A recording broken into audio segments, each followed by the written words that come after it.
Alright. The Fearsome Foursome's back. What's going on? Well, we'll start. You know what? Since they weren't there last week, Miss Mallory, what's been going on with you?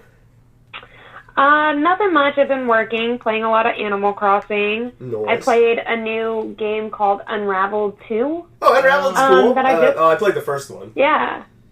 Apparently in Unraveled 2, you get to play 2 players, so that was cool getting to try that out. Yeah. It reminds me a lot of Little Big Planet, only you're, like, straight up tethered to somebody. Oh, interesting. Okay. And they can really mess up what you're doing if, like, you have to build a bridge, and they can untie the bridge if they want to. So me and my friend kept doing that to each other. Okay. So. And it's a lot of fun. Like, I would definitely recommend it. Nice. Anything else? I'm learning how to play bass, because I just got my new bass in. So that's been fun. Yeah. Have it all set up. Been playing about an hour a day. Is it a Rickenbacker? Oh. Jeez. Is it a Fender? Trying to fill my time. Is it a Fender, or is it like a first act, or is it... Oh, jeez. This one is... Which one is this one? It's a Lion. She goes, Rickenbacker? Got it at a yard sale. It's a $1,500 bass. It's an Ibanez. Oh, Ibanez. Ibanez. Okay. Ibanez. That's like... Or it could be a bootleg one. Oh my god. Ibanez by Ibanez. Anyways, okay. Mr. John, what you been up to? Nothing. Nice. Like reading a lot of books and playing guitar and painting and drawing. It's like, I don't know. This I'm one of those, like, this didn't really change anything for me. This is kind of how I always live. Yeah, thankfully a lot of us are homebodies anyway, so this really doesn't change much, except for my monthly venture at K-Pop Night. That's about it. All right, Mr. Josh.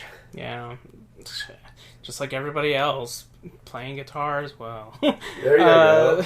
Yeah. Oh, I thought you were going to say just like everybody else streaming, but okay. Oh yeah. Yeah, we're going to get to that later. Yeah, that's true too, so... Fucking people, man. Been doing... Alright, we'll get to that. Still been doing a little bit of Animal Crossing. Mostly just a lot of daily stuff. I think today was... probably either today or yesterday was when I actually did a few extracurricular things in there, just mainly out of boredom, since we had a power outage earlier today, which was fun. Which is why the Switch is a superior console, because while my PS4 and Xbox laid dead as fuck, I said, you know what? Good thing I'm not a fucking simp. I'm going to play my Switch. Yeah, sadly. Well, yours had more charge than mine. I was at like 60-something, but I got to play some Animal Crossing for a bit and then took a nap. However, it interfered with my plans of playing more Final Fantasy VII, which I did stream some Saturday night. Nice. I was planning on doing some more, but no, that didn't happen. But I'm gonna try to get some free time and continue that venture there. Let's see what else. did some probably non-advisable transactions of Yu-Gi-Oh cards. Always. I kept my distance. That's your MO. Yeah. Otherwise, I think those are the highlights of the week. Yeah, I don't want to go into the dark shit. Yeah, all good. It was a stressful week. But go on. For me, played a brand new game, Skyrim. I've been playing that recently. That's a game that just came out. No, it's been fun diving back into Skyrim. One of my most on and off games since it launched. I have a sick amount of hours, like many people in that game, even though, like I do tell people, I did a few minutes in it video, and of course I had to, say in the video, because everyone's a fucking asshole, so I had to be like, yes, I know it's not a new game, I'm doing this because I recently replayed it, and I didn't have the series back when the game came out. But anyways, it's been good though. Worst Elder Scrolls game is still a good one. I mean, obviously not counting Blades. But yeah, it's been a lot of fun. Primarily my reinvigoration of it came out of a stupid reason, which is there's that sick animation cartoon that we watched recently called Sean Jarrett, and of course I referenced that in the few minutes in a video I made, but that made me want to do it, so kind of as a meme, but then I got like super into it, and so I've been having a ton of fun with that. Khajiits are always fun to play as, so there's that. Just crazy to think that, November 11, 2011, that was when it launched, and it's still going on pretty strong. Laugh at it all you want that it's being re-released so many times, but one could argue that there are certain games where that happens, like RE4 is on every platform since fucking GameCube, so it'll happen. You have the bad PS2 port of fucking Resident Evil 4, that one is shit. That is shit. If anything needs to be remade, it's that one. But we'll talk about that in a bit. What else happened? Not playing Animal Crossing. I feel like the only I'm the one fucking ass on my Switch who's not playing it. Well, I have one friend who plays Smash, and then I'm playing Skyrim, and everyone else is playing Animal Crossing. I'm like, oh no, I've become the guy. Oh, no. Because at first when Animal Crossing came out, I would be like, oh look, there's that. Yeah, it was a good 2 weeks. I think my villages are all probably going to start moving out soon, and my city's about to be overrun with weeds because I just have too much on the plate now that's coming out. Because I've also been playing Final Fantasy VII Remake, which we'll talk about in a bit. Yeah, we'll go. We're not going to go into spoilers only because I can't, because I'm not that far in. But yeah, as I told Josh, the day it launched or the day before it launched, Josh and I were talking, and I told him, I said, the crazy thing is someone's going to have this fucking long ass game beat in a day or two. And sure enough, it's already happened. Yeah.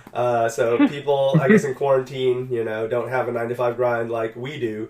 But no. People beat it already. Just don't be an ass. Don't tell people. I forgot. It was Polygon or some alleged journalist site that posted something the day of, because they had a review copy, it was a potential spoiler. Or it was something where they were just like, it was basically a BuzzFeed style article where they were just like, let's talk about Final Fantasy VII's mind-boggling ending, and I'm just like, don't do that.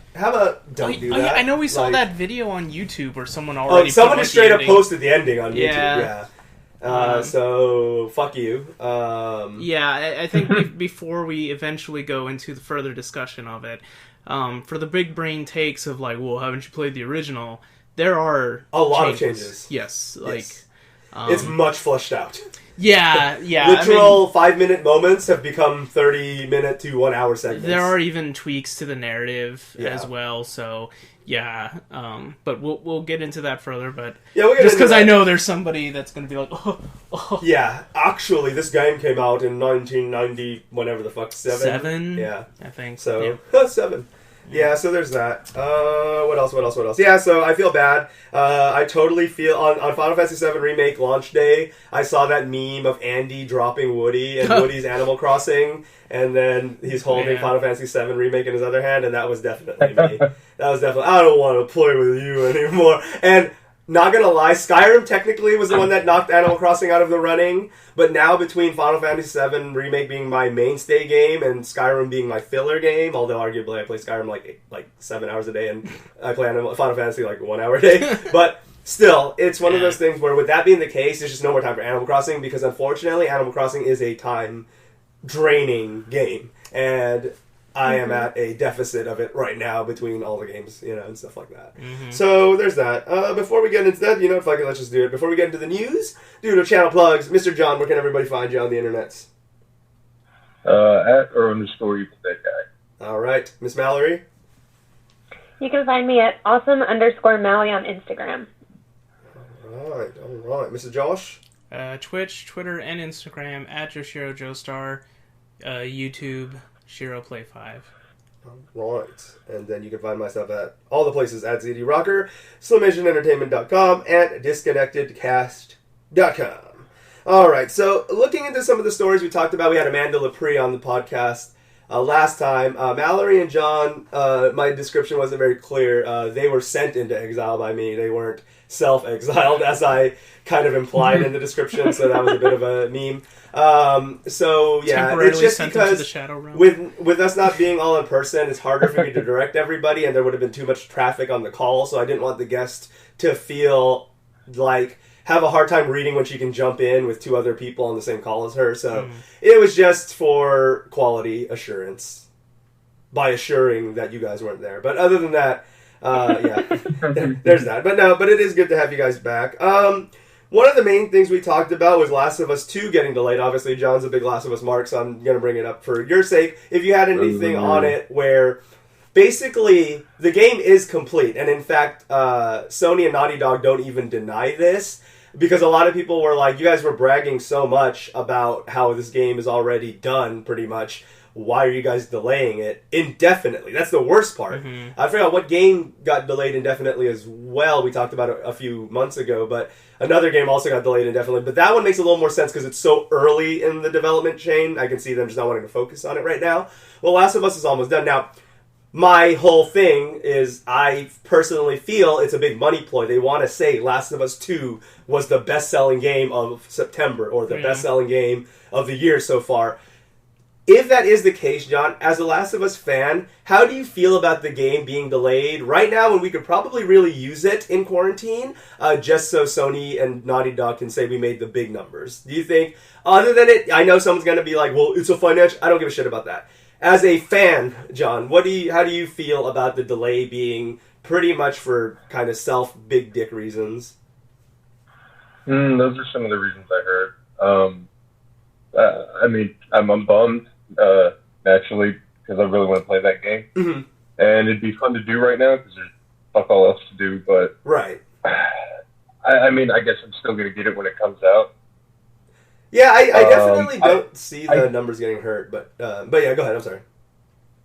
I don't get why they don't just release it digitally, because I'd heard someone posit that they want to up their physical numbers for whatever reason, but I'm a digital gamer. I know a lot of people I know are, so... Yeah, no, that's the current meta, and like, I saw that too, but I have a lot of question on that, because... It's a fact, not an opinion, a person that I know is going to say something. It's a fact that digital sales is like tenfold physical sales. So because of that, I don't see that being a super strong argument unless it falls as a subsect of my theory in which they just want every single number in there, including physical, to be all the way up. Then that would also... I could see that being a thing. That could be a possibility. I know I fucking folded and I just bought... FF7 Remake digitally. Yeah, just fuck waiting for the physical one right now. Oh, yeah. Yeah, fuck that shit. But yeah, so, yeah, I think a lot of people are on the same boat as you. It's not going to change people who want it. In fact, it could increase demand or anticipation for the game. Yeah. So, yeah. I guess the reason I was upset about it... bluff, then. Yeah. I think I was upset about it just because, one, I know a lot of people that could use it. I'm personally not the biggest. Like, I think Last of Us should have just stayed as one game, but, it's another argument. But... Personally, for those who really want to play it, especially right now, I feel like I got my game, Final Fantasy VII Remake. I feel like other people should get theirs. So I do feel bad for the people who are like, have no intention of playing FF7 Remake and are like, I could have done some Last of Us. I know. I needed to come out so that I can make that smug post like, yo, I don't play Last of Us, but I'm glad y'all are playing. Yeah, Josh and I are joking about this. So, I saw with Animal Crossing, it's a bunch of passive-aggressive shitheads that think they're being wholesome. It's false wholesomeness, and so when Animal Crossing came out, you had a bunch of fucking semi-passive-aggressive posts of people being like, I don't get this whole Animal Crossing craze, but it make my heart warm that you like it. And I'm like, you know what? How about you take the biggest fucking dildo in your mom's closet and fucking shove it right up your goddamn urethra, you piece of shit. And now, we're seeing... It's like someone saw that and said, you think you have a galaxy brain? Check this shit out. So then Final Fantasy VII Remake came out, and there are even more... I'm trying not to use any phrasing that is going to get us in trouble on the podcast, but there are even more morons who are like, I'm glad y'all digging that FF7 remake, but for real though, ideally though, if it was up to me, ideally though, I would have FF8. Then the next person is like, oh yeah, that's cool that everyone be appreciating the FF7 remake, and then like people be wanting the FF8 remake. But like, FF8 got that remaster though, and like, you know what though? Ideally though, I want that Chrono Trigger remake. You know what I'm saying? Chrono Trigger remake. Then the next idiot in the chain's like, yeah, that's cool, the FF7, the FF8, that Chrono Trigger, that's cool and all that, but ideally though, you know what I would want? I want the FF7 Tactics, I want the FF Tactics fucking Firehouse 3 Emblems fucking treatment though, you know what I mean? That's what I fucking want, that Firehouse 3 Houses emblem treatment, you know what I mean? And then the next guy's like, you know what though? Ideally though, you know what I fucking want? I want the FF1 fucking remake. I want that fucking piece of shit bad game remake. Anyways, the whole point being, for anyone who didn't just leave after all that, the whole point being is like, you pretending you give a shit that everyone's having a good time just so you can say a bad hot take is not wholesome. And you need to... Oof, that was about to be really fucking... That was going to be a little much. And you need to stop. Reflect. Like, just do some self-reflection. You gotta understand that, like, false wholesomeness is just as bad as being a shitty person. No one cares. I mean, and realistically, though, like, I honestly don't think any other game is going to get this type of treatment that Final Fantasy VII has. Hell no. That this project is going to take forever. Fucking years. Yep. Like, we're probably not going to get 16. Yeah. I really only see, like, the main things that Square Enix will develop will be 14. Yeah. More expansions and whatnot. Yeah. And... More 7. And this. And 7. Yeah, they're probably just going to publish everything else. Yep.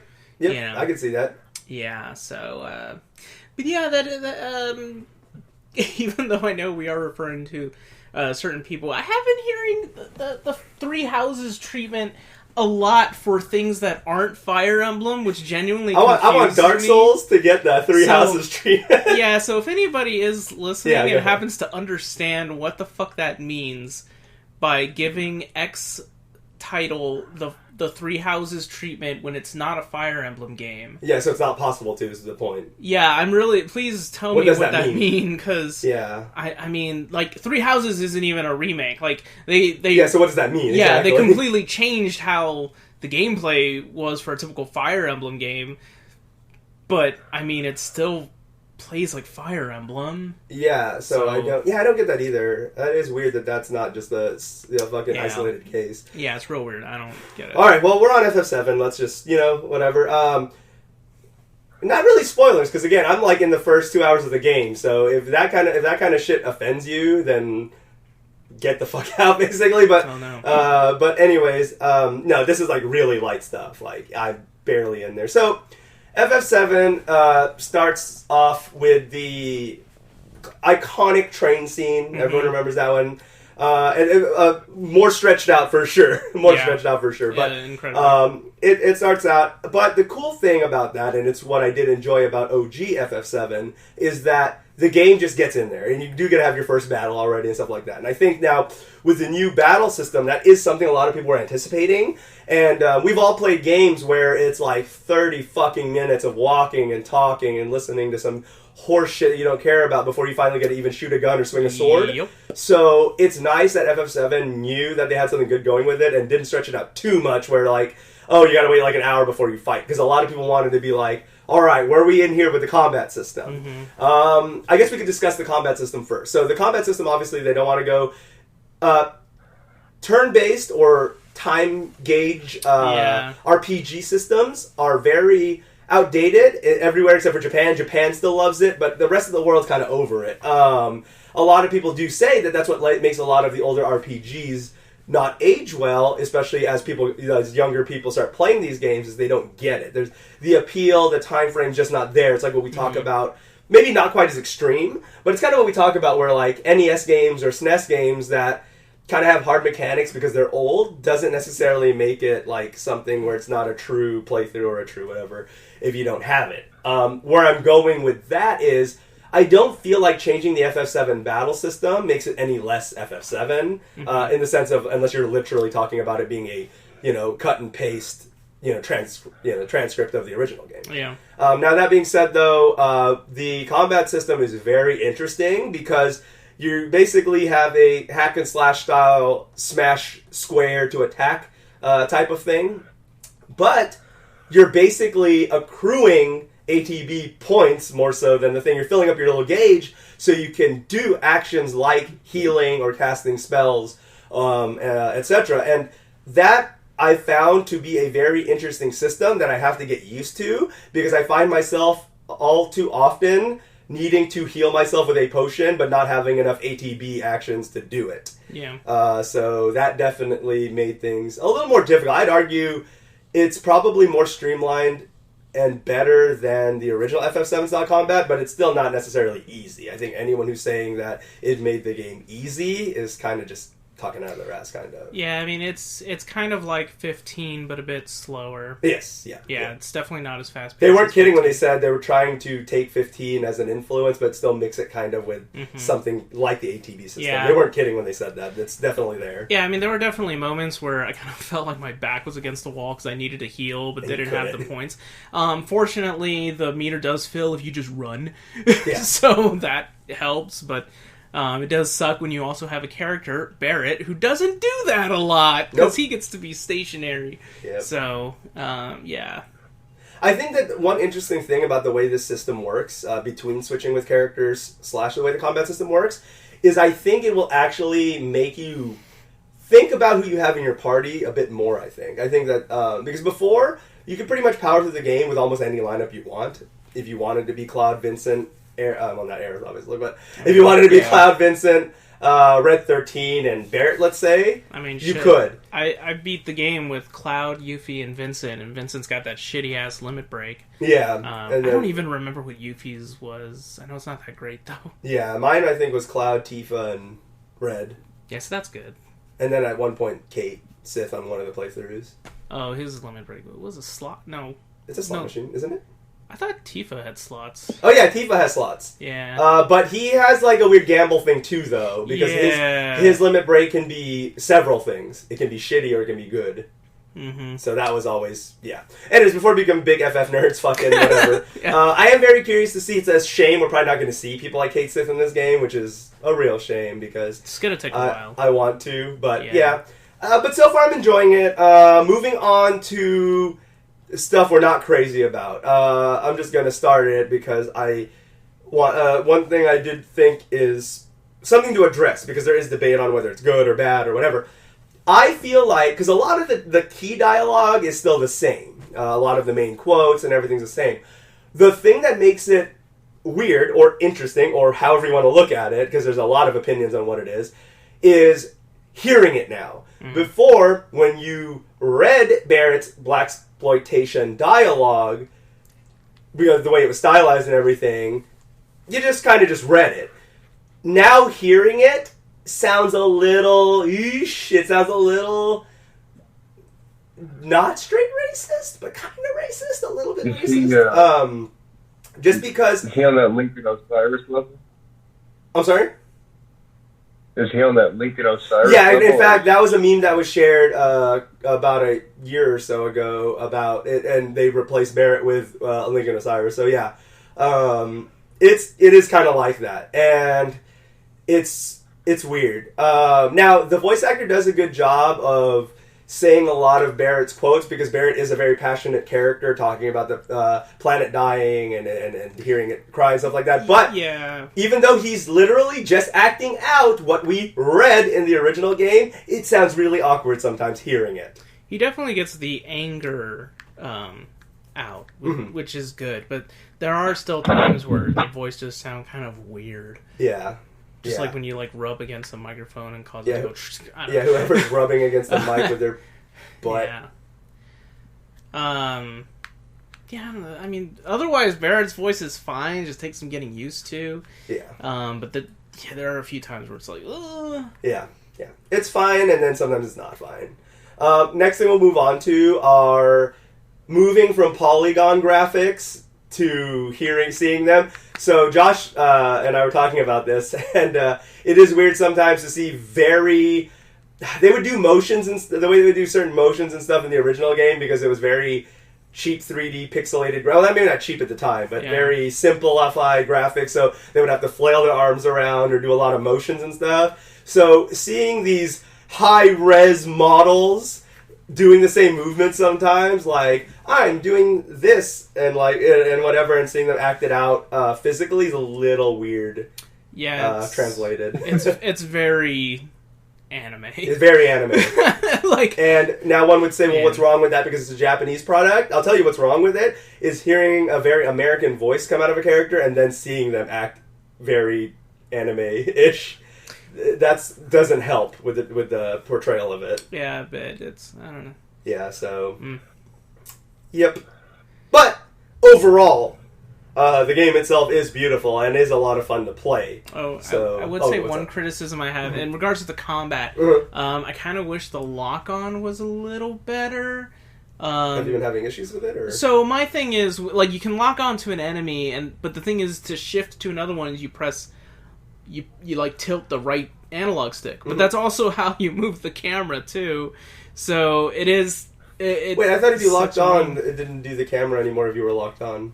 No, there were times I would play and then this would happen like when I'm in like the streets or even when I was in the reactor base. I'd be fighting an enemy and then I would kind of end up getting in like a bit of a corner or something, and then the camera's just still focused and I'm like, okay, well, what's around me? And then it just like locks on to another enemy, but I can't even see it. Oh, okay. Yeah, so certain things like that, that's a huge criticism I have in regards to I guess I just got used to it because of 15.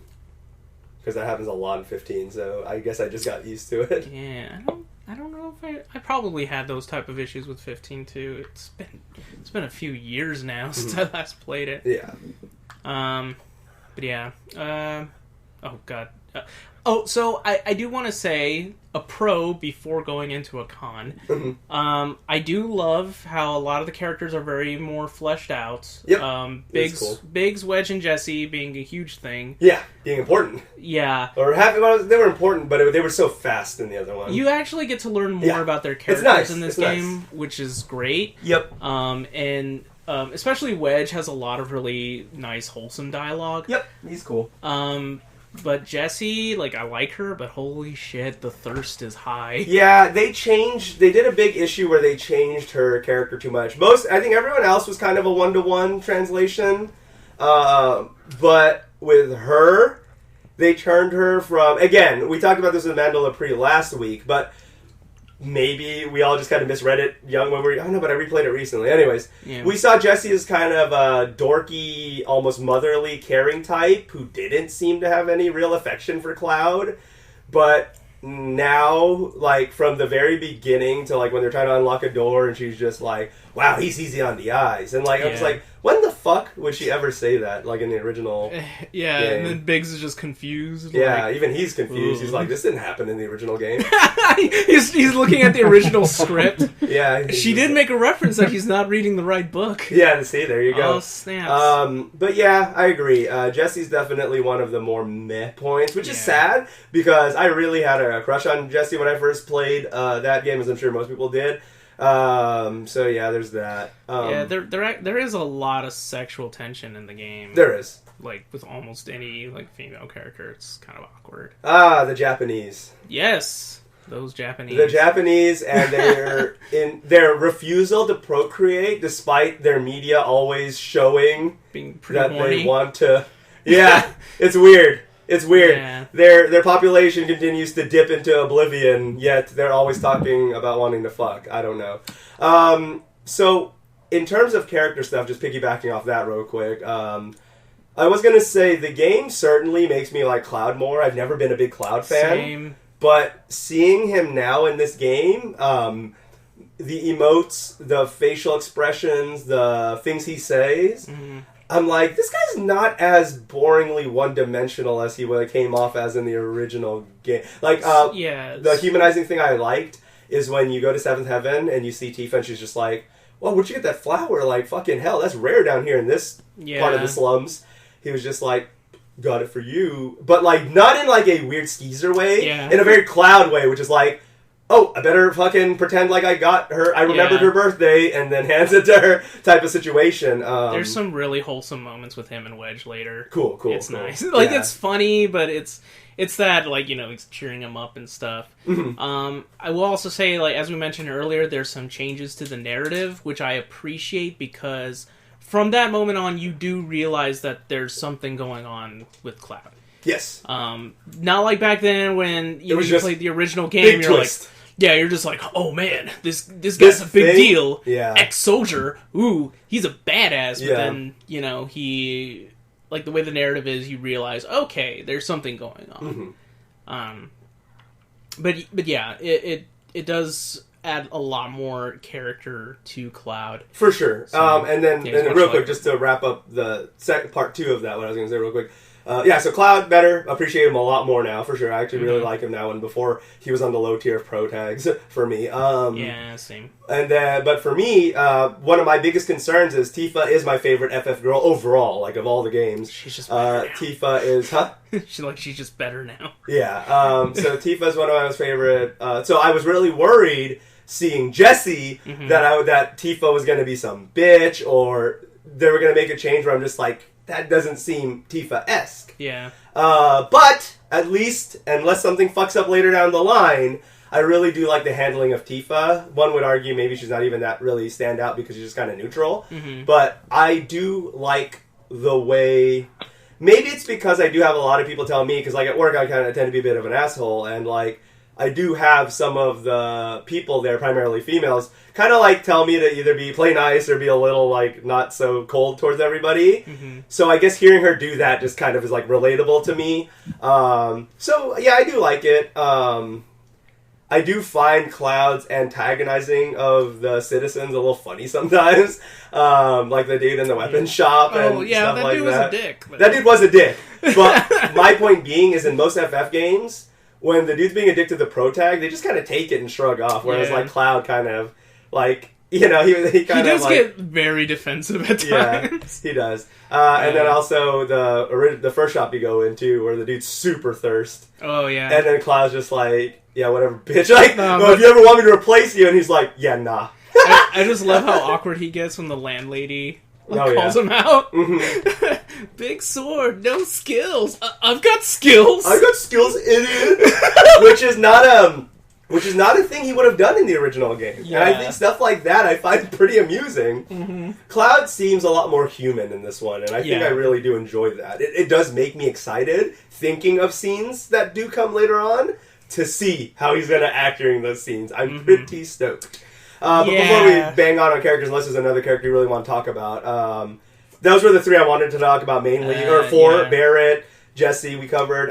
Cloud being better, and then Tifa being my favorite, and I'm still liking her, thank God. Well, I mean, there's one really cool character that shows up later on, but I only know because I've been watching the streams. Okay. So we won't talk about that. Yeah. But otherwise, I think that's it. There's really not much. Yeah, that's pretty much it for us to really talk about. So yeah, Aerith always did have. I hope they do the same thing that they did for me with Cloud, which is they make her seem a little more interesting. Because I honestly could give a fuck less about Aerith originally. When the big scene comes up, everyone talks about it being so sad.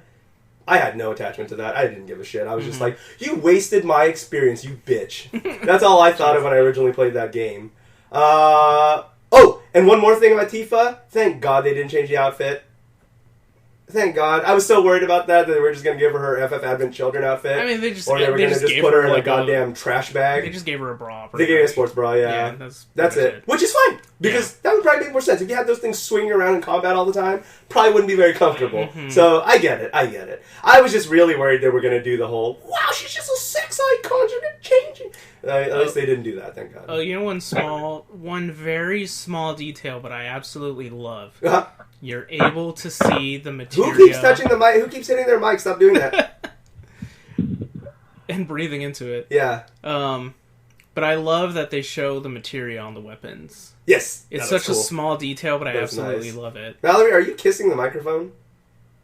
No. Oh. Or maybe John has it rubbing against his dick. I don't know.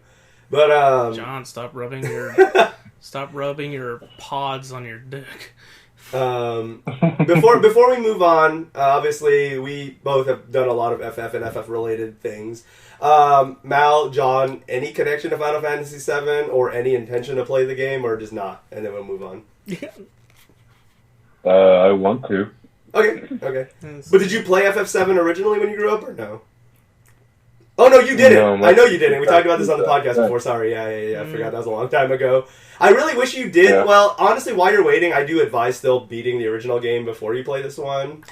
Yeah, so there's... Just so you can have the experience to be like, oh, wow, that changed and this changed. So there is one person that I know who brought up that they kind of want to play 7 and they never played the original. Someone suggested to them, like, oh, well, just play the original up through Midgar and then you can play the remake. Okay, I can see if you want to do a Reader's Digest version. Yeah, however, the thing is, once you do that, you can't go back to the original game. Yeah, it's true. You are going to fuck it up for yourself. It doesn't work going backwards, for sure. Yeah, so for those who have not played 7 at all and are not certain whether to, play the remake first or play the original, I really don't have a concrete answer. I would say if you want to experience the original, go for it. If you really don't give a shit and it's just easier to access remake, go ahead. I think probably the defining factor is going to be which one is more easier to access. Because, if you're on PC, you can access the original 7 game. And on Switch. Just fine. Yeah, on Switch. And on PS4. Pretty much everything. And on Xbox One. Yeah. And on PS3. And on Vita. Yeah, so the original is more accessible now. Yeah. But if you do have a PS4 and you're torn... Oh, and your phone, by the way. If you have a phone, if you really... I wouldn't advise... Because phone. But you can play it on there, too. FF7 is on there and it's already on phone. So, alright. So, I was going to say something. If you could settle something for one of our listeners, Josh, because I did talk to them about this and... We both had different opinions on this. Talking about playing the original versus the new one, Persona 5 versus Persona 5 Royale or any of them, Persona 4, Persona 4 Golden, do you advise people play if it's already close or out already, which in this case now it's out, but when we had this conversation, Royale hadn't dropped yet. Yeah. Royale was a month out. And someone in the Discord said, hey, should I go ahead and play 5 or should I just wait till Royale? And then that's when the difference in opinions came. I would say just go ahead and jump straight into Royale. Okay, so it's not going to be enough differences to matter. Probably not. Granted, I haven't had a chance to play it, but usually it's just better to play the updated one anyways. So Persona 3, I never played the original base game. I picked it up with FES. Yeah. Persona 4, I did play the original because I just don't have a Vita. Yeah. But everybody says Golden is the better version. I can speak for that one, yeah. So I would say just go ahead and just pick up Royale. You may as well. Unless you're really just struggling for money. Oh, yeah, that's true. Because Persona 5 now will be a lot cheaper. Yeah. Or you can find a cheap copy. Yeah, maybe like $30 or $40.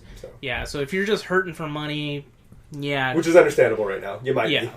But otherwise, if money's not a question, just go ahead and just pick up Royale. And just play that. Yep. Okay, cool. And Mallory, you any FF7 experience, or do you plan on eventually playing it maybe when it... Oh, you do have a PS4. I was going to say when it comes out on Xbox next year, but you already have a PS4. Yeah, so me and my sisters played it when we were younger, and we would all take turns, so... But actually, I gave my PS4 to my brother because he was really excited to play Death Stranding. So I gave it to him, and he just got Final Fantasy. So he's Hold on, Michael, sorry. If you guys hear that, Michael Vick's outside our door fighting dogs. I'm sorry.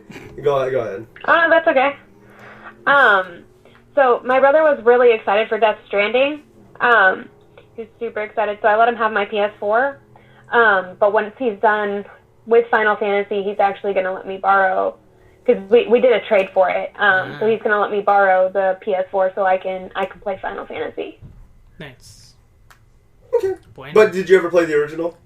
Yeah, she just said you played it. Yeah, so me and my sisters did. Did you beat it? Did you beat it? I'm pretty sure we did. I don't remember much of it because we would literally play and then fall asleep. Yeah. So. Yeah, I will admit playing through. Not even just playing through, but even watching streams of the remake. Because I really don't give too much of a fuck about spoilers. Right. I will say, I do not remember that much about the original story. There were times that a character showed up, and I had to message my friend. I was like, hey, is this a completely new character, or were they in the original, or, the 1,000 spin-offs? Mm-hmm. So, because there are characters from the spin-off games that are in Remake. Oh, interesting. Yeah, so... The one that's, in fucking the PSP one? Yeah, I think so. Actually, I think that voice actor... Crisis Core. Yeah, I think the voice actor Christina V even mentions that she plays a character, and I don't even think she was from the game, but was mentioned in one of the... I think there was even, novels? There was. So, yeah, they picked characters. Well, I guess to flesh out the thing, you're going to kind of have to. Yeah. Oh man, will Gact be in there somehow? He is. He's in, his Vision guy character is going to be in there. Oh god, you know what's going to suck? Only because I have a feeling this might happen because of the Kingdom Hearts model. Mm-hmm. Once everything is released with Final Fantasy VII Remake, they're going to release like some edition that's going to come with all of FF7 Remake and then all the other fucking games. Like they'll probably make a weird port of Crisis Core. Well, they should though, because Cerberus. But you know what? The reason they should is because unlike Kingdom Hearts, people actually give a fuck about Final Fantasy VII. So there's that. All right, moving on to the next game. Next bit of news we have is going to be. Oh right, yeah, you can get 2 months of Stadia Pro for free right now. So go get yourself a Stadia. 2 months of their Pro service is obviously worth going out of your way to buy a Stadia. During these trying times. Yeah, go ahead and do that shit. Now, here's the funny thing is, I do have a Chromecast Ultra, which means I'm already compatible for it, which means I could just sign up for this shit, update my Chromecast, and try to blow it up trying to play Stadia games, but why? Mm-hmm. But why? So there's that. More important news, the PS5 controller was finally officially revealed. Now, we talked about features of it earlier in the year. One of the cooler features that I felt, aside like the more accurate triggers, was the whole very intense and accurate vibration motors where you'll feel different. Instead of like Rumble, as long as we've known Rumble is always just that. No matter what, you're getting shot. You're running over someone. A little bit longer. Mm-hmm. This one is supposed to emulate more feel. So if you're driving on gravel, it's going to feel a little more light, like shaky but light. If you're getting punched in the face, it's going to be a big boom. So we talked about the enhanced and advanced vibration motors that were going to be in there. Now, this past week, we actually... That's the thing. Huh? Sorry, man. It's hard to know when to interject. No, go ahead. I was just going to say, I'm glad that's the thing. I forgot what I was playing. It was either Last of Us or GTA, but I had Rumble on, and it was something innocuous. Like, I got hit, and the thing was going like crazy. That's too much, you know? Yeah. Yeah, so I think it's cool. Now, the thing is, now that we actually got to see it, we'll just kind of roundtable it real quick. What were your starting Josh, John, then Mallory, and then me? What were your guys' opinions on the aesthetics of the controller? So, go ahead, Josh. Yeah, I don't know how to feel about it, really. It looks like it wants to be an Xbox One controller. Yep, that's the first thing that came to mind for me. Yeah. Is like, they just straight up are going, like, yeah, let's just fucking go to Xbox territory. Yeah, which I mean, honestly, if it isn't broke, don't fix it. I like how the PS4 controller feels. Mm-hmm. You know, I actually think it's definitely an upgrade from the PS3. The DualShock 3 feels very fragile compared to the DualShock 4. Yep. So that's just my mentality. If it's not broke, why fix it? Okay. Mr. John? Pretty much agree with Josh. You know, it's a thick boy. It's actually physically quite a bit bigger. It changes. I like the DualShock 4. I think that's my favorite of the Sony controllers. Mm-hmm. And if they don't change it, I hope you can use a DualShock 4 on it. See, I know for Xbox it's confirmed that the One controllers will work with the Series X. I don't know about PS4. Probably not. Yeah. Knowing PlayStation and their MO, probably not. Yeah. Mallory, your opinion on the PS5 controller? I was pretty shocked that they made it look so much like an Xbox controller that I was like, get the fuck out of here, PS4. Or PS, go away. Now, here's the funny thing felt like they... sorry. No, yeah, sorry. To me, it just felt like they were trying too hard to make it look like an Xbox controller. Mm-hmm, mm-hmm.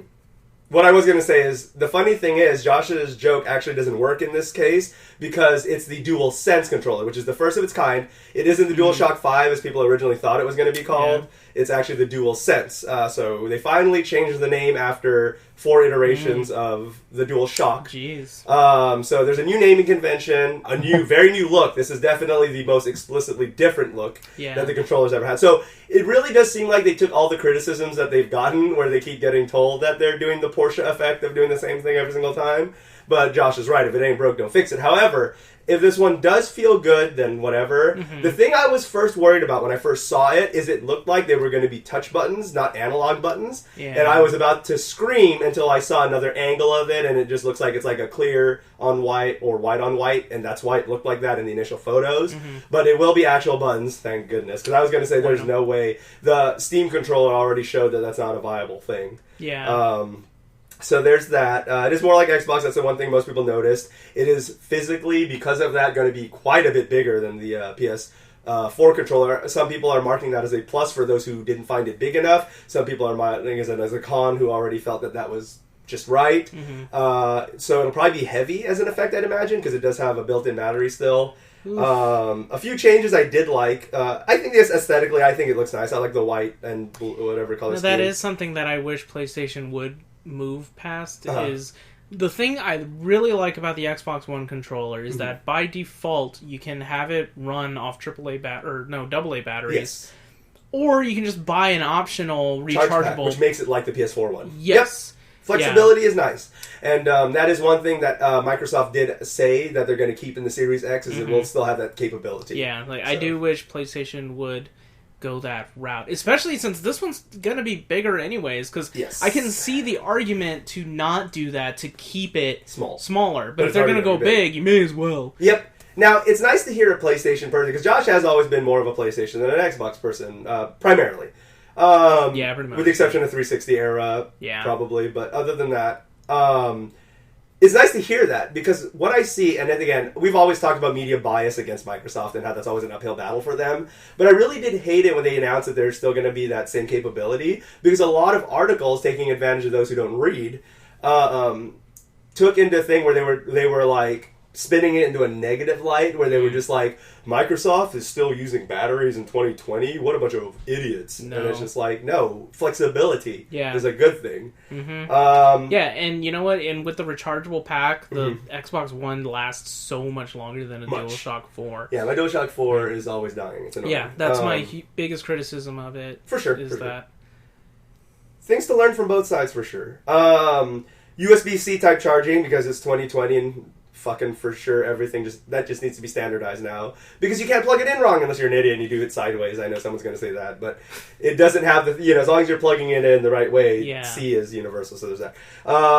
Keeping the headphone jack, so unlike smartphones, the headphone jack seems like it's here to stay on both controllers, if I recall correctly. Xbox I can't confirm, but PlayStation they did confirm the headphone jack is staying there. There's going to be an on-controller microphone mute button, which is nice, not having to go into the UI to do the mute it. That's cool, sometimes you're gonna take a drink or crunch on some chips and no one wants to hear that shit. If you're that guy, oh god. And then my favorite change, though, out of all that, other than USB-C, is that the home button is in the shape of the PlayStation logo. So the button actually, it looks very sharp, very cool. Nice. So it's a little bit bigger than the home button originally, but it's still way out of the way. You're not going to accidentally press it. Yeah. That, to me, looks the most high end of it. I think that's the thing, is the controller looks high end. So we'll see. It looks really nice. If that report that we talked about last week, where it looks like PlayStation is going to sell the PS5 at cost, that's a very competitive move.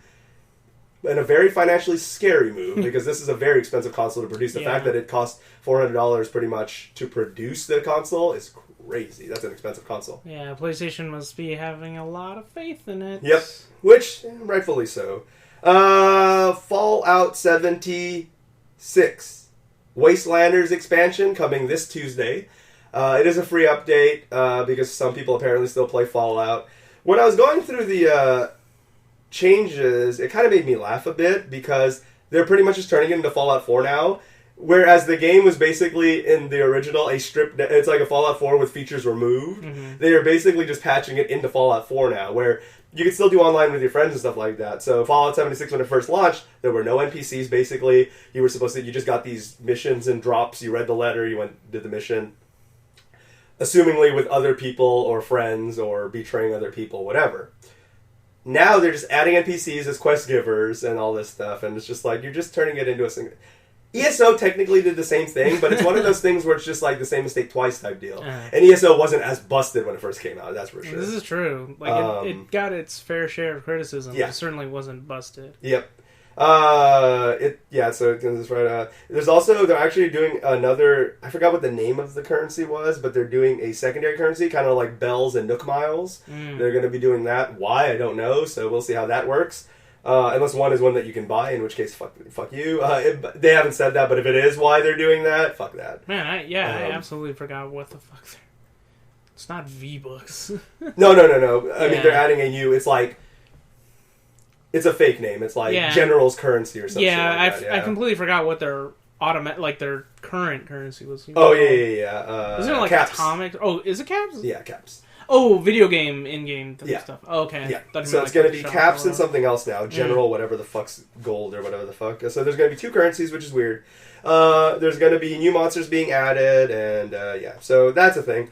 Cyberpunk, despite being far away, released a article and video highlighting factions and how factions are going to work in Cyberpunk.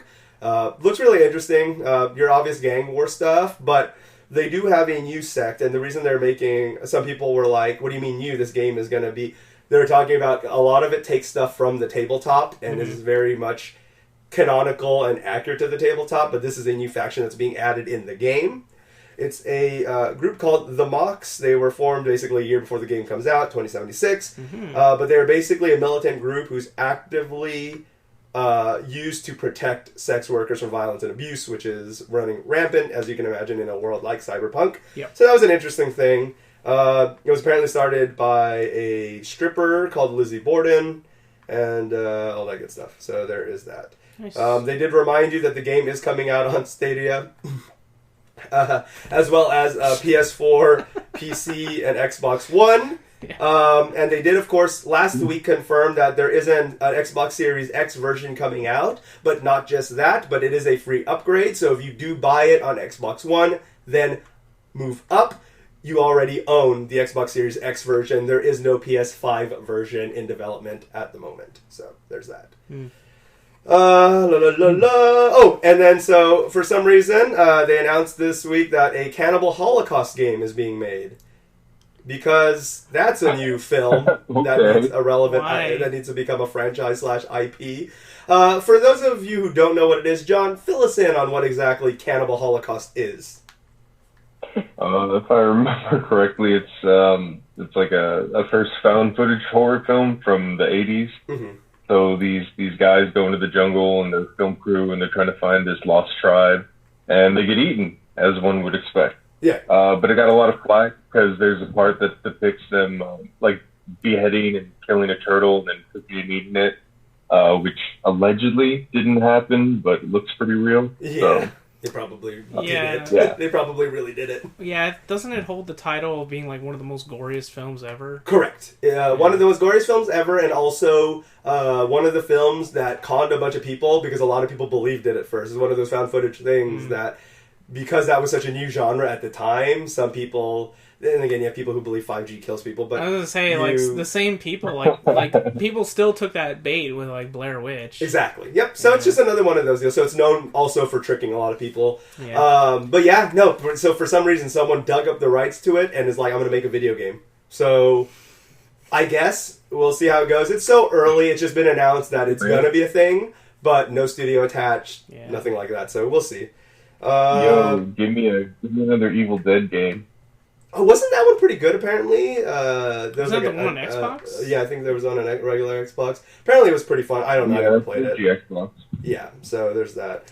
Nintendo is pausing shipments to Japan during the global shortage of Switches. So what I think it is it seems like... Nintendo, of course, has to phrase it really cordially, but I think since the Switch is outselling in Japan versus anywhere else tenfold... They're like, all right, that's enough Japan sales for now. We need to bolster it out. So because right now they're running behind on production of it due to COVID, I think they're trying to get what units they can and ship them to like America and stuff like that, where they're trying to catch up on numbers to Xbox and PlayStation. Yeah.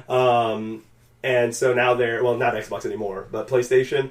So they're trying to bolster their sales as much as they can. And because of that, it looks like they're going to temporarily halt ship any more shipments to Japan. So if you don't have one yet in Japan and you need one, you might want to hurry up because they're running out real quick, as they already have here in the States. So there's that. Like, I know this is mainly anecdotal, but pretty much ever since Animal Crossing, I've been seeing people wishing they had picked up a Switch beforehand. Yep. It's very hard to get right now.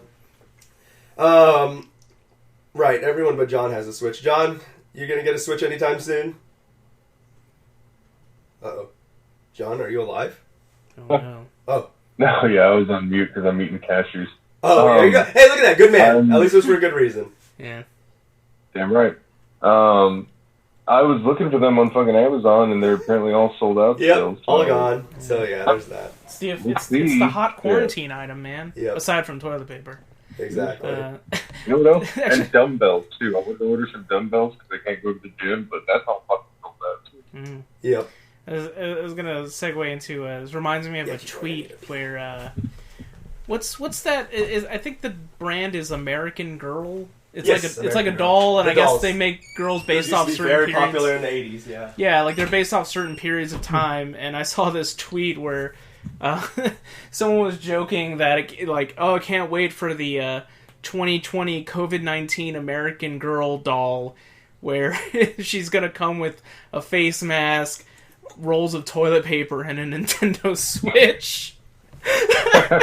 It's like, I mean, it's how many people have been playing their Switch throughout this whole quarantine thing? On top of hoarding toilet paper. That's all the TL is. Yeah, like holy shit. At least Nintendo hasn't limit their bandwidth like Sony did. I don't know if Microsoft did as well, but apparently Sony did. Maybe when a certain someone returns, I'll ask for clarification. Which should be coming back soon. Right. While I drink my canned Thai tea. Is Sony the only company that has lowered the bandwidth? At the moment, yes. Okay. Netflix and Sony. Oh, Netflix. Yeah, hilarious. Yep. Continuing with Switch news. Oh, I'm sorry? Oh, I said, yeah, go Hulu. Oh, yeah, pretty much. Yeah. Hulu's still running at full capacity. So, people are always going to be people, right? And people are always going to be idiots. Nintendo had to put out a thing recently where they had to tell people not to clean their Joycons with alcohol because it's going to fuck up your Switch and your Joycons. It's either going to start causing the thumbsticks to deteriorate at a faster rate, or it's going to pour into your unit itself and short the system. The fact that Nintendo has to say that, why? Like, yes, you're supposed to keep clean, blah, blah, blah. But why? Why would you think putting alcohol or water on your electronic device is a good fucking idea? Yeah, to be fair, people use to alcohol protect to it clean from the 5G, keyboards. duh. But yeah, I would recommend just get yourself a microfiber cloth. Yep. Use that. Yeah. Rub it down. That's actually what I use for my Switch to get, like, because even though I try to wash my hands as often as possible, this is even pre-COVID, like, that's just how I am. I still see, like, oil and grease marks on my Switch every now and then, so I'll take a microfiber cloth and try to wipe that shit down. Nice and clean. Nice and clean. For some reason, so one thing Josh and I were joking about during the week is everyone became a streamer on April 10th, 2020. Yeah. And, like, for some reason, people I swear have probably made fun of people who were streaming, because Final Fantasy VII turned everyone into an e-girl, which is great. So, yeah, whatever. Anyways, that shit was fucking stupid. Well, it seems like even the people at Saturday Night Live decided to get on into streaming. And the Saturday Night Live people, as relevant as they are, went ahead and had a stream of games that they were playing, but funny enough, they weren't on the same page apparently. They were streaming Call of Duty Warzone and playing it badly, and that was supposed to be the big appeal of it. Watch the Saturday Night Live cast of relevant people playing Call of Duty Warzone. Yay. Meh. Woo. Fucking hell. Hell. Animal Crossing New Horizons being pulled from shelves in some Chinese stores because people are protesting Hong Kong, even in New Horizons. So there's doing that. So China's like, nope, propaganda, remove this shit. So yeah. So to those doing that, you're fucking heroes. Yep, it's pretty great, pretty good stuff. Yeah. Fucking legends. Minecraft Dungeons, more stuff came out on that. It looks great. It's just Diablo with the Minecraft aesthetic and in the Minecraft world, so, looks fine. And then finally, on our main topic, which if you do want to get in on, you can get on there at disconnectedcastmail@gmail.com. That's disconnectedcastmail@gmail.com, and let us know what you think about anything that happened in the show, something in the past, present, future. You want to just, do all that good shit.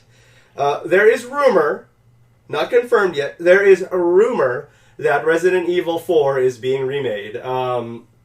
We'll see. A lot of people just kind of are putting the puzzle pieces together. 2, 3. I thought it was. What's next? Wait, is it? Did Capcom put out a statement? I thought I read somewhere that it was. Yeah, the only things I saw was like Games Radar and fucking The Verge and all these other places. Heard from a source in the industry that knows someone's cousin. So I hear reportedly. So that's pretty much another word for rumor. Yeah, which means rumor. Which is why here on DisconnectedGuest.com we only do the fucking news or mark it clearly as rumor because we're not Polygon writers. Let's see. Anyways, nothing official as of time of recording because I know someone's going to hear this like a week from now and be like, Capcom confirmed it. I'll be like, not on the 12th they didn't, so fuck you. But, anyways, so they're apparently going to be working on a 4 remake. Funny enough, Josh and I did talk about this before in the past. Yeah. It's not necessary. Resident Evil 4 is still fun. It's too new and plays well enough. Not necessary. Real quick, I did see digitaltrends.com does state, quote, the Resident Evil 4 remake has entered full production. Video Game Chronicle reported, citing multiple sources. But see, I hate articles like that though, because what are the sources? Yeah, I think it comes with Iwata's dad. I think it had a link on there. Let's see. Oh god. Because everything I saw was like, industry says that the studio that worked on 3 remake is currently starting production on 4. I'm like, okay, but who said that? Did the studio say that? Why is no one quoting anyone? But yeah. It's M2 apparently. Apparently it also got the blessing of Shinji Mikami. Yep, which they needed to because he was the lead director on that game. Yeah. But yeah, going back to that, it's not really needed. I kind of got into it with someone earlier, like a short while ago, but they were essentially telling me, because here's the thing. Here we go. You play Resident Evil 4, and it still holds up, right? Gameplay-wise. Yeah. At the time, the gameplay change was revolutionary for Resident Evil. Yep, big deal. Big difference. Yeah, someone decides to tell me, like, well, considering the RE engine, it's outdated. And I was like, well, look, we're talking about gameplay, though. Yeah. Right? Like, regardless of the engine. Are you going to refresh a game every time an Unreal engine comes out? Yeah. So every game made on Unreal 3 needs a refresh? Yeah. And so I tried stating, like, Resident Evils 1, 2, and 3 have that old archaic system. Tank controls. Yeah, for some people it's hard to go and play those. I still remember playing RE2 for the first time and fucking dying right at the beginning because I didn't know how to move. Yep. So yeah, the gameplay really doesn't hold up to this day. And then they go into talking about how, well, there's still tank controls in Resident Evil 4. But in Resident Evil 4, it is a behind-the-shoulder point of view where if you press forward, you're moving forward. Yeah, that's not tank controls. Yeah. I was going to say, what version of the game did this guy play? Yeah, like, it does not equate to it. You can also freely aim your weapon, unlike in the previous games where you just have to make sure you're... What is this guy talking about? Yeah, I don't fucking know, dude. Like... Does this guy play RE4? I don't fucking know. Does he have a bottle opener? A bottle opener? Yeah. Yeah, and then, so after explaining how... That's like, stupid. that's... Yeah, like, the argument really doesn't hold up. That's literally, like, apples to oranges, essentially. It is. They're like, well, after playing RE6, I just can't go back to RE4 and 5. What the fuck? RE6? Okay. Oh my god. Oh, dude, I'm about to fucking throw up. Yeah. So RE6 is the worst fucking Resident Evil. What the fuck would you say this? So after playing the worst game in the fucking series, I can't go back to the good ones. Shut the fuck up. It's like I can't stand those controls after playing 6. Good games? Get out of here. Yeah. Frame rate above 20? Get the fuck out of here. Yeah, in which case I was done with that conversation. Yeah, I would have been done with that too. I would have said RE6 fan, dismissed. Yeah, Simp confirmed. I just then put the little gif of people moving a giant goalpost. Yep. Because, I mean, that's essentially what that is. Like, you get called out for stating that your argument absolutely sucks, wrong. And then just go into an opinion. Yeah. Yep. No, it was just an opinion. Yeah. So there's all that. RE4, I don't know, I also agree. Making 2 and 3 again works, and then 1 got the treatment on GameCube already. It's still tank controls, but still. Pat from Castle Super Beast said it, and I couldn't agree with him more also, that he said, from 2 and 3, if they were going to remake another one, they could probably do 1 again and put it with 2 and 3 style of more action game. But that's about it. 4 is still an unnecessary remake, and I agree with him wholeheartedly that it's just, why? RE4 still plays great. I just replayed it recently, about a year or 2 ago. I bought the PC port, and still fine. The only thing I could see, and this does not for sure warrant an entire game remake, some of those fucking QTE bullshit, like you're watching them talk, and then you have to watch the whole cutscene again because Kraus chopped your head off. I have mixed feelings about that. Because on the one hand, I do understand the frustration, but I also kind of like the fact that the game is telling you, hey... Pay attention. Please pay attention to this. Yeah, no, I do too. No, it's fine, but like to me, that's one of the only things I could see people saying that it should change. Mm-hmm. But other than that, not really.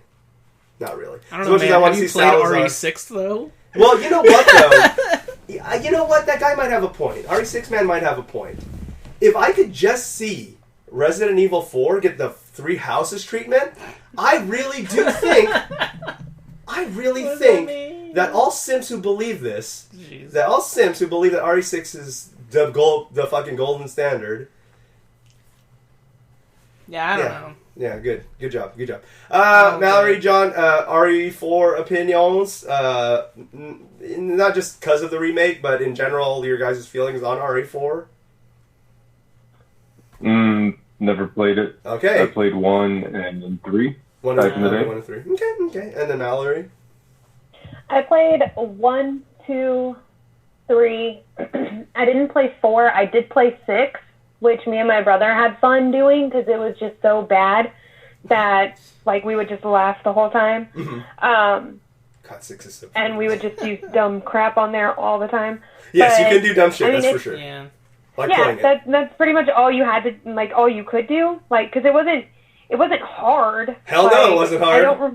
I don't remember us ever press getting forward to progress. On it. That's all that happens in 6. So, but I don't know how that warrants a remake for 4 if it's still playable, you know? Yeah. No, for sure. I would suggest if you can, try to find a way to play 4. Because, I mean, I think arguably it's still the best I don't know. Is it on Xbox? Yeah, it is. Yeah. You can play it on Xbox One or PlayStation 4. Yeah. So, I would... It's on PC. It's $20. I would advise playing it. It's on Switch. It's on Switch, yeah. It's on everything. It's on $5 more expensive on Switch, though, which is kind of stupid. But, yeah, whatever. But, yeah, play it on one of the things. It is definitely worth playing. I'm actually going to the store right now to... In fact, the Xbox store. Oh, good. Okay. Not the store, because... Not the store. Yeah, you gotta go break Get that social curbside. distancing. Yeah. But now, just to have a little fun with it, because someone ruined my day by saying that 6 was the golden standard. With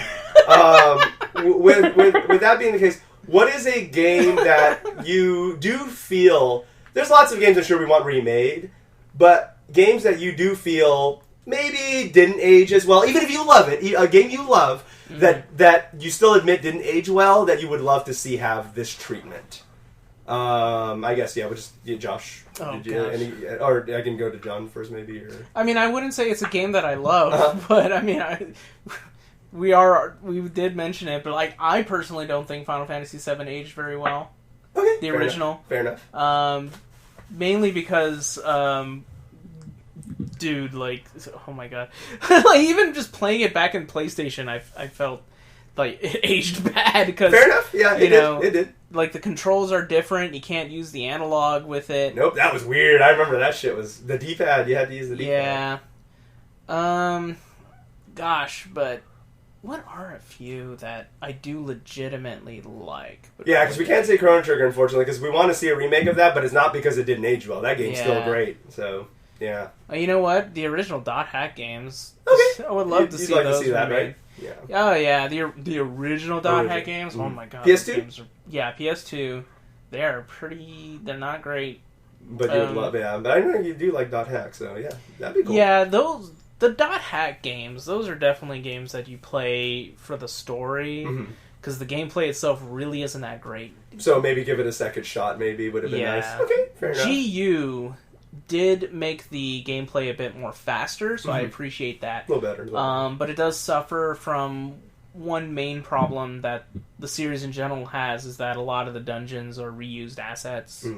That's always lazy.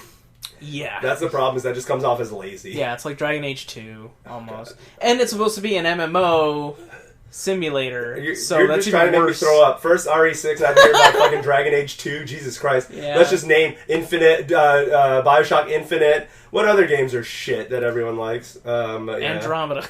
Oh, good. Anyways, yeah. So, yeah, Dot Hack would be cool. Yeah, feel free to interject again if you think of something else, but that's good entry. Yeah. John, how about you? What game do you love, but you feel could probably warrant a refresh and isn't RE4, which certainly doesn't need a refresh? Legend of Dragoon, real quick. Oh, yeah, there you go. Legend of Dragoon, that'd be cool. One that's for ages. Soul Reaver. Yes! Yo, my man! That's a good one. That's a good one. That one plays like ass now, but was cool. Oh, God, plays like right? Yeah. So cool. Hard I can't go back. God, good entry. Jolly good show so far. All right, Mallory, don't let us down.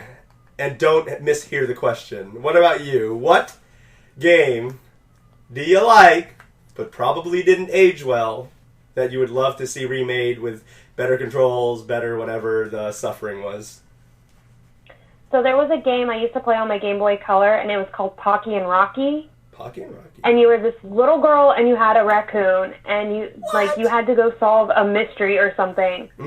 I would love to see that game remade, because I've only seen it on Game Boy. Okay, that one time. See. Yeah, either a remake or even a forwards port of it. But yeah, go ahead. What's up? Yeah. And then, I know I say it a lot, but Silent Hill. I really want Silent Hill back. But a remake of a particular one, or do you just want to see the series come back? Because technically that's kind of out of scope. Because I want to see the series come back, but I would love to see, I haven't seen very many ports of it. They have the bad HD remake collection. That one sucks ass. I knew that game sounds familiar. They made a better one of that. Fair enough. Wait, that game was on Super Nintendo. As well, or only? It was on Super Nintendo. It was on Super Nintendo, not Game Boy. That's right.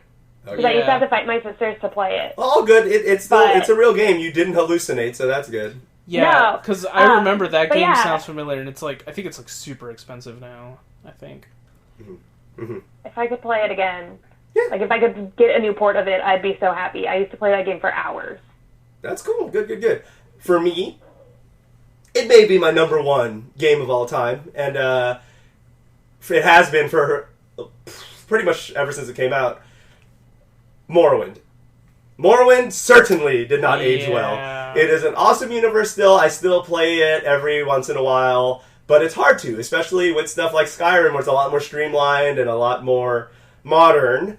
I would love to see Morrowind certainly get that treatment. Even in the small tastes that you get of what it would be like if you play the Dragonborn DLC for Skyrim, or you play ESO and you go to the Morrowind section...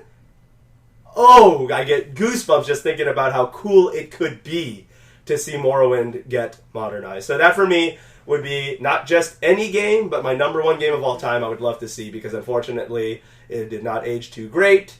So, yeah, what from like 2001, I think, is when that game. 2002 on the Xbox port, 2001 on PC. So, yes, it could certainly, what, 19 years now? It could certainly use a refresh. I would love it. Next year was going to be the 20th anniversary. That would be awesome. Bethesda, you have fucked me in the ass so many times. If you could at least pay for dinner for fucking me in the ass, my mom's going to hear this and be like, what the fuck are you saying? It would be to give me that Morrowind remake / remastered, even if you don't do a ground up, give me the old Skyrim asset flip and just turn it into Morrowind.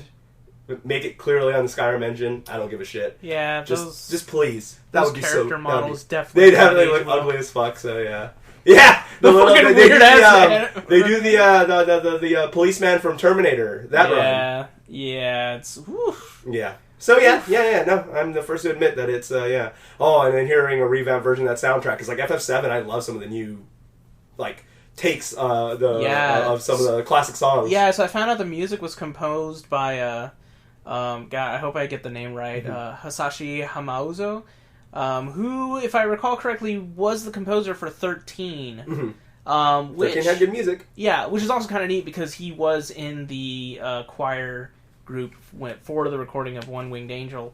Oh, nice. I do kind of want to just verify real quick. Yeah. Just to make sure I'm correct. But if memory serves me, that's who he be. Okay, while Josh looks that up, I'm just going to talk a bit. But yeah, so I like some of Masashi. Fuck. I do like some of the remade music, but the only one I wasn't crazy about was the boss theme remake. Hopefully, there's going to be a more amped up version of it later on. If anything, it's one of the Final Fantasy VII songs that a lot of people. I'm not going to fucking mouth reenact how the music sounds, but. It's got that heavy kicking guitar, like heavy metal sound, and like that is probably a song that most people who've never played Final Fantasy VII have probably still heard because it's a very iconic piece of Final Fantasy music. So very cool stuff. That was the only one though I was a little disappointed on because they turned it more for orchestral, and you're used to hearing those rock guitars and everything. So it's kind of a little played down and lame. They tried to make it more epic, but. To me, the most epic thing would have been hearing a more fleshed out version of the original. But anyways, Josh, did you find it? Yeah, so it is Masashi Hamauzo. He did do Final Fantasy 13. Okay. He did a few others, 13.2, 13.3. Of course. Apparently some stuff in 10 as well. Yes. Born in Germany, that's interesting. Oh.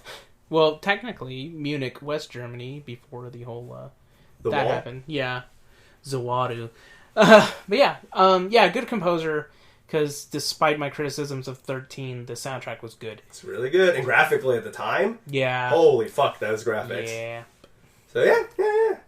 And on that, we shall end it. Anyways, thank you guys for existing. Thank you for those of you who are listening. We really do appreciate it. We know that times are tough right now, so hopefully, if anything, if listening to us once a week makes you laugh at least a couple of times, or even gives you an aneurysm, but at least makes you critically think about how your taste in Resident Evil 6 is shit. There's that. So anyways, other than that, you can catch us every Monday at 11 a.m. at Central Standard Time. Until the next episode, we will catch you guys then. Until then, see ya. Bye. Bye. Bye.